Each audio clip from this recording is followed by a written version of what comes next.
What to do when your specific person has come back and how to keep them for good. That is exactly what I'm going to be talking to you about today. And this is based on a subscriber question.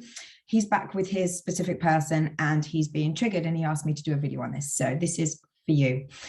For those of you that are new to my channel, my name is Natalie and this is As the Pennies Drop. Now, this channel is all about creating a life you love, deserve and desire. I am a conscious manifestation coach and a neurotransformation therapy practitioner, and I provide a variety of one-on-one coaching solutions to guiding you to releasing these limiting beliefs, disempowering thoughts, traumas, anything that's holding you back from creating the life that you deserve. And obviously, getting you those manifestations, getting those desires to come to you easily and effortlessly. So if you would like to find out more, then please click on the link below. If you have any questions about any of the solutions, services that I offer, then please just send me an email, natalie@asthepenniesdrop.com. Okay, so back to the video. Oh my goodness. Yeah, I saw a video actually I should have done ages ago, to be perfectly honest. So it's quite nice I've been prompted to do this. So those of you that have been following my story, so I was able to manifest my specific person back, even when I didn't know about manifesting people back, on a variety of occasions. We broke up a lot. I feel like Carrie Bradshaw saying that from Sex and the City, we broke up a lot. But we were always able to get back together. And the last time, I was so goddamn excited that we got back together. I mean, it felt just amazing. It just felt incredible to be able to be back with him. And then about 2 weeks later, because I was so excited, it was like, boom, boom, boom, job's done. That's it. Got him back, crack on. Life's going to be amazing. Everything's going to be perfect. And about 2 weeks later, to my shock and horror, I was being triggered all over the place and it wasn't pleasant at all. And not to go into all the details, but fast forward 5 months later, we broke up again. Yeah, that. And that is what I know happens to a lot of you. What I was doing was just accepting that I'd got my specific person back. I was so excited. It was like, yay, whoop, whoop, whoop. It was amazing. I stopped doing my affirmations. Excuse me. I stopped doing my affirmations. I stopped revising him as the version that I wanted to see. And it literally just all kind of fell backwards, back to exactly how it was before. And to say that I was disappointed and upset was just unbelievable. I couldn't quite believe what was happening. And because it had started to spiral so much out of control and I was consistently being triggered all over the place, I was reacting to the 3D, and it was hard. It was really, really hard. And it was one of the hardest decisions actually to walk away last year. But I had to do it for my well-being and for his, to be perfectly honest, because we were both completely just kept upsetting each other. But we kept upsetting each other because I'd stopped doing the work. I'd stopped the affirmations about myself being amazing, incredible, kind, loving, thoughtful, valued, respected, chosen, seen, heard, unforgettable, memorable, special, unique, limitless, inspirational. I'd forgotten to do. I just forgot and stopped because I was so in the moment of being with him again.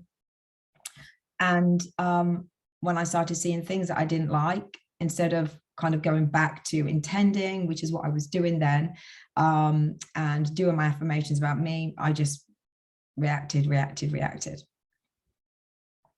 So now I know that this is happening to a lot of you out there. You feel so goddamn excited that you've got them back. I mean, yes, you're natural and it's like living in the end and it's all hunky-dory.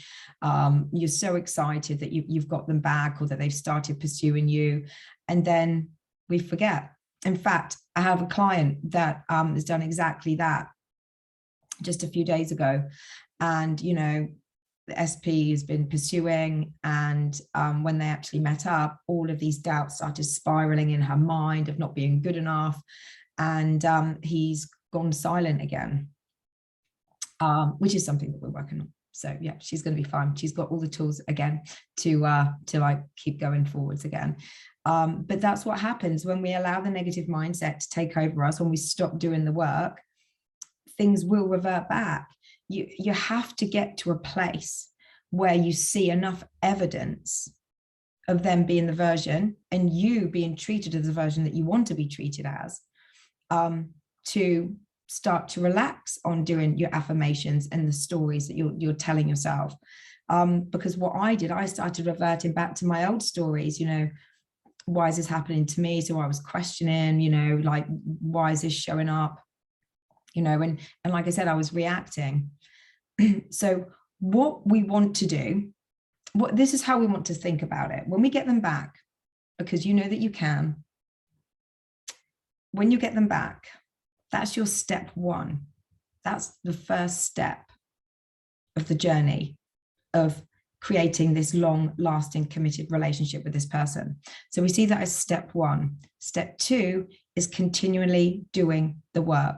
So your affirmations of being loved, adored, respected, valued, getting that quality time, being supported, them being loyal to you, them being trustworthy, them being, you know, spoiling you, you know, going on holidays, whatever it is, them putting you first, prioritizing you, choosing you, seeing you as this most amazing, special, incredible human being that you have been telling yourself. So you want to get back to those stories with your affirmations. And also you are going to see things in your 3D that are still going to reflect back to you. We are always going to have obstacles. We're always going to have circumstances in the way of what it is that we want. And it's whether we choose, like I was doing, reacting, being triggered, or whether we choose to, okay, we don't want to be doormats. We're not doormats. So, you know, obviously if something's happening, it's not nice, you stand up for yourself. You know, you matter more than the good opinion of others. What you think about you matters more than the good opinion of others. You know, you can talk as an adult one-on-one without kind of giving your power away, as in emotionally reacting and losing your shit. You know, you stay calm and just say, you know, what it is that you didn't like, or can we talk about this? So you can do that, because we're not doormats, you know, and we do have to have healthy boundaries.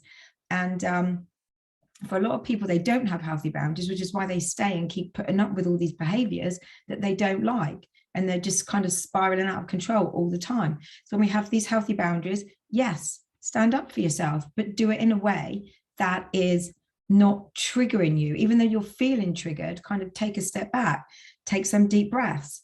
And when you feel ready, might not be at that moment in time, maybe a day later, and just, you know, sit them down, talk to them like an adult.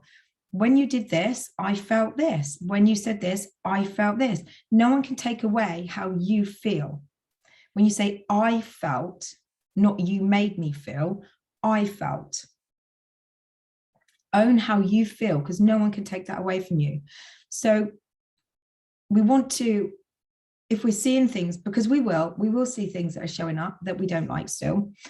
And we can either do that, you know, talk about it, because like I said, we're not doormats, or we keep telling the story of the version of the person that we want to see, the one that gives us a quality time, the one that is respectful and lovely and kind and thoughtful and generous and genuine and trustworthy, loyal, committed, kind, prioritizing you, you know, complimenting you, whatever it is that you're looking for, hearing the words, I love you, the affection, the tactileness, whatever it is you're looking for in this person that isn't showing up, you keep telling that story. This is why, and not all channels talk about it being difficult, but this is why it can be, yes, I'm going to assume, this is my assumption. You don't have to agree with me, that's okay. But this is why it is harder to not just get somebody back, because actually getting somebody back, you've got to release the old story. That's difficult in itself, especially if it's really painful. But the second step is being able to kind of keep doing the story of the version that you want when old thoughts and old behaviors are reflecting back at you. You have to really want to be with the person. You have to really want to be with them. to be able to go through that emotional, and it is like an emotional roller coaster. So that's why some people choose not to go back to their specific person. And that's why some people choose that they do want to go back to their specific person, because they're willing to do whatever it is that it takes. And it doesn't mean that if you choose, you don't. It doesn't mean that you're a failure or anything. It just means that you've done everything that you feel in your power that you can do, and you're done. That's it. So step one, we've got the SP back. That's the first part of the journey. The second part, to keep this long-lasting, committed relationship healthy, thriving, fun, adventurous, loving, kind, is to continue with the story. Now, remember, when we are wanting to put lovely thoughts in our mind and we've had a lot of negativity, it's a daily journey. The more you suppress the mind with the thoughts of what you want to be perceived as, that will get reflected back at you. So every day, just continually do it. The more you do it, the less you'll feel it's like an effort to do it, because it will just come natural. These thoughts will come natural to you. These affirmations will be more natural to you, and they will fly off the tip of your tongue, just like they do with me. So that is how you get your SP back and keep them for good. Now, I'm sure there's going to be lots of comments on this. Please feel free to comment, like, share, and subscribe. And I will be happy to get your feedback on this, because, like I said, this is something that, like, the hard part of it is, the hard part is getting them back, but the harder part is keeping them. That's my assumption. And that depends on how painful the old story was. It depends on how painful the old story was and how willing you are to let go of that old story, even when things are showing up that you don't like. So there you go. That's the video for today, everybody. And as you can see, my voice is coming back. Yay. Disappointing some of you, I'm sure. I got some funny comments about people wanting my husky voice still. So yeah, so that's it. That's it from me. And I will be back, as always, very soon.